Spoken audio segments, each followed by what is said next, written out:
सरकार ने अपना केस ये बनाया कि इमरान खान साहब ने मलिक रियाज और उनकी फैमिली की मदद की कि वो पैसा पाकिस्तान ले आए, और उसके बदले मलिक रियाज साहब ने इमरान खान साहब को अल-कादिर यूनिवर्सिटी ट्रस्ट जो है वो स्पॉन्सर किया और बना कर दिया।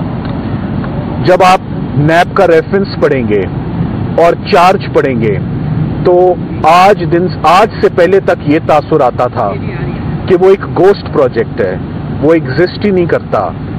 कोई जमीन जो है वो उसको हड़प कर लिया गया है, पैसे खा लिए गए हैं। मगर जब एविडेंस रिकॉर्ड हुआ तो ये बात सामने आई कि Al-Qadir university trust is functional, is operational, it exists with many students receiving free education, quality education.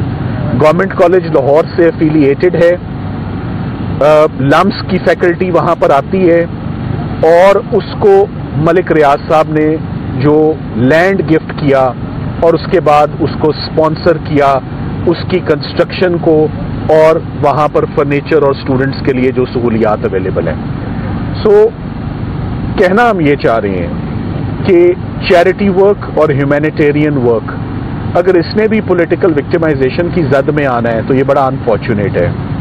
तो इसके बाद कोई भी पाकिस्तान में सोशल वर्क बन जाते हैं। ये मैं इसलिए कह रहा हूँ कि मैं ये बात वाजे करना चाहता हूँ कि अब तक की जो एविडेंस रिकॉर्ड हुई है, जो मेरा ख्याल है कि उस एविडेंस को पढ़ने के बाद जज साहब यकीनन इमरान खान साहब को बरी करेंगे, और बरी करने के अलावा और कोई चारा नहीं कि जब सरकार के गवाहों ने ये कह दिया कि अल-कादिर यूनिवर्सिटी ट्रस्ट के जितने भी माली मामलात हैं उसमें इमरान खान साहब और उनकी एहलिया की कभी मदाखलत नहीं रही, कभी उनके अकाउंट में 1 रुपया नहीं गया, कभी उनको कोई सैलरी नहीं मिली, और यहाँ पर फ्री ऑफ कॉस्ट लोगों को एजुकेशन दी जाती है, जैसे नमल में दी जाती है, जैसे शौकत खानम में लोगों के मुफ्त इलाज होते हैं। इमरान खान साहब को मैंने ख़ास तौर पे 3 मौक़ों पर ख़ास तौर पे मैंने उनको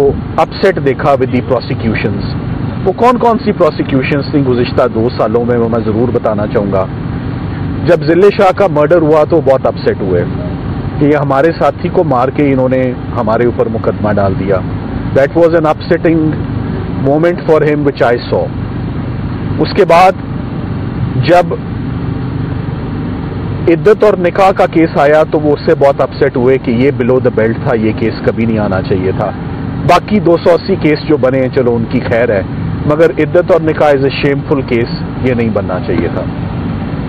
तीसरा, मैंने खान साहब को रिएक्ट करते हुए हमेशा तब देखा है जब उनको करप्शन और डिसऑनेस्टी एट्रीब्यूट की जाती है, उस पर वो बहुत रिएक्ट करते हैं और वो कहते हैं ये मैं नहीं हूँ।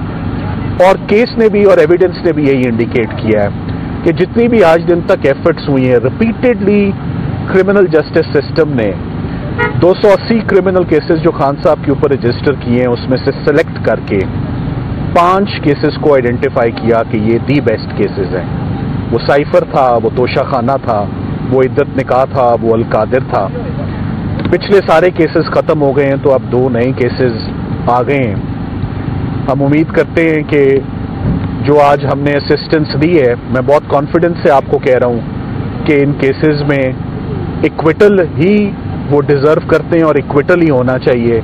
देखना ये है कि क्या जज साहब इस तमाम एविडेंस को वैसे अप्रिशिएट करते हैं जैसे उन्हें करना चाहिए, या एक दफ़ा फिर हमें वही सर्दियाँ यहाँ गुजारने के बाद सारी गर्मियाँ हम इस्लामाबाद हाई कोर्ट के चक्कर लगाते रहें कि वहाँ पर हम इक्विटल जो है वो लें। इमरान खान साहब और उनकी फैमिली ने इस पूरे अल-कादिर ट्रस्ट में 1 रुपये का भी कोई बेनिफिट या फ़ायदा नहीं लिया। उन्होंने आज दिन तक उन्होंने कहा मैं 20 सालों से मैं ये सोशल वर्क कर रहा हूँ और ये मैं सोशल वर्क करता रहूँगा रिगार्डलेस ऑफ दीज प्रोसिक्यूशंस। मुझे ये प्रोसिक्यूशंस नहीं रोकेंगी कि मैं जो खैर का काम मैं जो कर रहा हूँ वो होता रहे। हमने अदालत को बताया कि अल-कादिर यूनिवर्सिटी ट्रस्ट केस में नैब के जितने भी आज दिन तक केसेस आए हैं, सबसे पहले ये चीज़ देखी जाती है कि हुकूमत पाकिस्तान को नुकसान और लॉस क्या हुआ है। सरकार ने बताया कि हुकूमत पाकिस्तान को कोई नुकसान नहीं हुआ, कोई लॉस नहीं हुआ, बल्कि जो पैसे थे वो थोड़े बढ़ गए हैं कम होने की बजाय। सो लॉस भी कोई नहीं हुआ, मियाँ बीवी ने भी कोई फ़ायदा नहीं लिया, कोई अमाउंट नहीं लिया, और एक चैरिटी का humanitarian work remote area of Pakistan में लेस प्रिविलेज स्टूडेंट्स के लिए जो जारी है उसको डिस्टर्ब और डिसरप्ट किया गया है। अकाउंट्स फ्रीज हैं, स्टूडेंट्स मुश्किलात का जो है वो सामना कर रहे हैं। तो उम्मीद करते हैं कि एटलीस्ट इस केस में जज साहब जब मंडे को तशरीफ़ लाएंगे तो जो हमने रात तक मेहनत की है और इस केस को बुरी तरीके से दोबारा एक दफ़ा डिमोलिश किया जैसे पिछले केसेस को डिमोलिश हुए हैं, कि वो इसमें इक्विटल, ऑनरेबल इक्विटल यहीं पर हमें अनाउंस करें, ना कि एक दफ़ा फिर हमें इस्लामाबाद हाई कोर्ट का दरवाज़ा खटखटाना पड़े और इंसाफ मांगना पड़े। Thank you very much.